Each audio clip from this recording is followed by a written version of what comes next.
is Harry Hardy. I was born in Virden, Manitoba on May the 30th, 1922. My brother enlisted in the Navy in 1939. We were a family of three in the kitchen, and my father was in the Army. He was telling me with his eyes to join up. My mother was telling me not to join up. So finally, I joined up. We had hurricanes in Vancouver, and we were a fighter squadron, 163 Fighter Squadron. And the Canadians were in Alaska with 111 and 118 fighter squadrons on Kittyhawks. So when they were posted overseas, they flew all their Kittyhawks down to Vancouver, left them with us. So we had the Kittyhawks to play with. I nearly died in the Kittyhawk because we all were taking them up and playing with them. If hurricane was stable, it did nice aerobatics, but the Kittyhawk was touchy. And I got at the top of a loop and it stalled and it went into a flat inverted spin. I was up about 10,000 feet and it kept spinning. No matter what I did, it wouldn't stop until I got down to about 5,000 where the controls caught the air when they got a little thicker. And then I had to pull it through the loop to get it around the bottom, and I just clipped the blueberries on the way down. I nearly died on that trip. I never aerobated a Kittyhawk again. I was posted overseas on January the 1st, 1944, from Vancouver. Finally, on August the 10th, I was posted over to the beachhead. I might tell you about my first stop. The CEO says, "You be my wingman and do what I do." So, of course, I was hanging on to his wing, and when he got to the target, he said, "Going down." I couldn't even see the target. All I could see was smoke and dust. So when he dropped his bombs, I dropped mine. So that was my first stop. I did a 10 ops on the Falaise Gap battle. And when I got to about my 9th op, the pulverizer was, a fellow named Cliff Hicks was the pilot of the pulverizer. He was killed on August the 8th, and I was sent over on August the 10th, so I must have been his replacement. So you aren't entitled to your own airplane until you put in about 30 ops, see. But I only had about 9. But the pulverizer was being used as a spare because nobody wanted it because somebody else had named it. They wanted to put their own name on. So I asked the CEO if I could have it, and he gave it to me on my 9th op. Second pulverizer, the Americans were fighting the Battle of the Bulge down in the Ardennes, and it was snowing. So they were deprived of their air support, and they were taking a real beating down there. They lost a lot of men. So when the snow stopped, they decided to send, I know they sent us 3 Canadian squadrons down. I don't know if they sent any of the British squadrons down. So we went down there to help the Thunderbolts.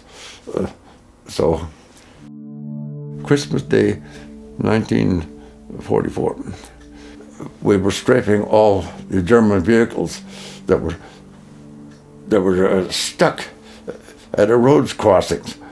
And they were all standing still, so we were having a field day, a real turkey shoot, shooting all these vehicles up. And I was strafing the tank, and ground fire damaged my tail. So I climbed it up to 7,000 feet. I got it back to Holland, and then I bailed out. Bailing out of a Typhoon is tricky. Any fighter, the way you bail out, you get rid of the hood, and you bunt the stick forward, and it throws you out of the plane. But when you don't have a tail, you can't do that. So I had to eject the side and the roof. And I laid down on my side onto the wing and slid down the wing so I wouldn't hit the tailplane. So that was the tricky bailout. I got it back to Holland, and when I bailed out, I landed in a tree. And of all things, it was a British Army camp. So I'm hanging there in my parachute, and these guys come out with their 6-shooters, figured I was a German because of my uniform.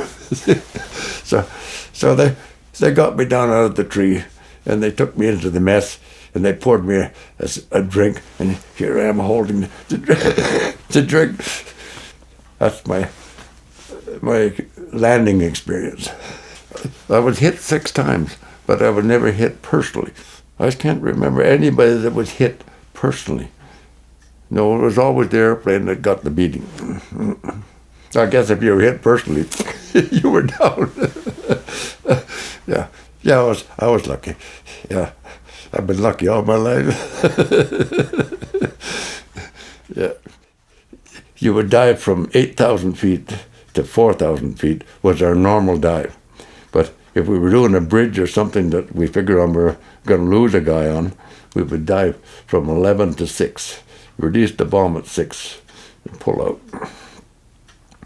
At release point, we'd be doing 525 miles an hour.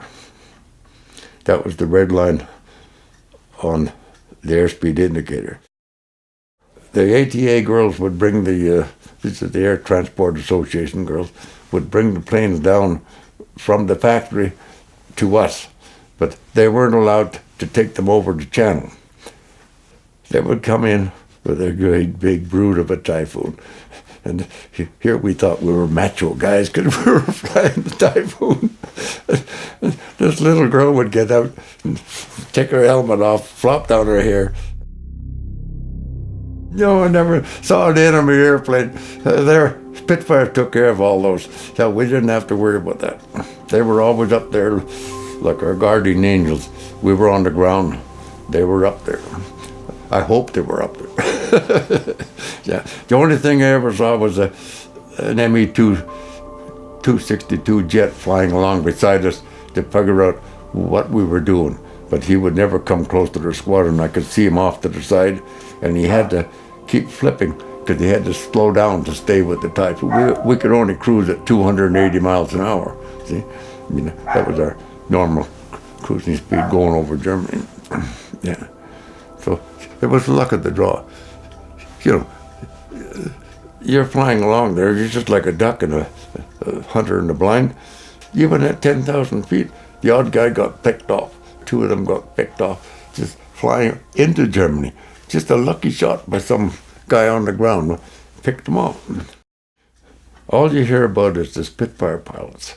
And what I was trying to do was to bring the Typhoon out of the darkness. So I hired people to build me 5 6-foot wingspan Typhoons with my nose art on it, my pulverizer 2 nose art.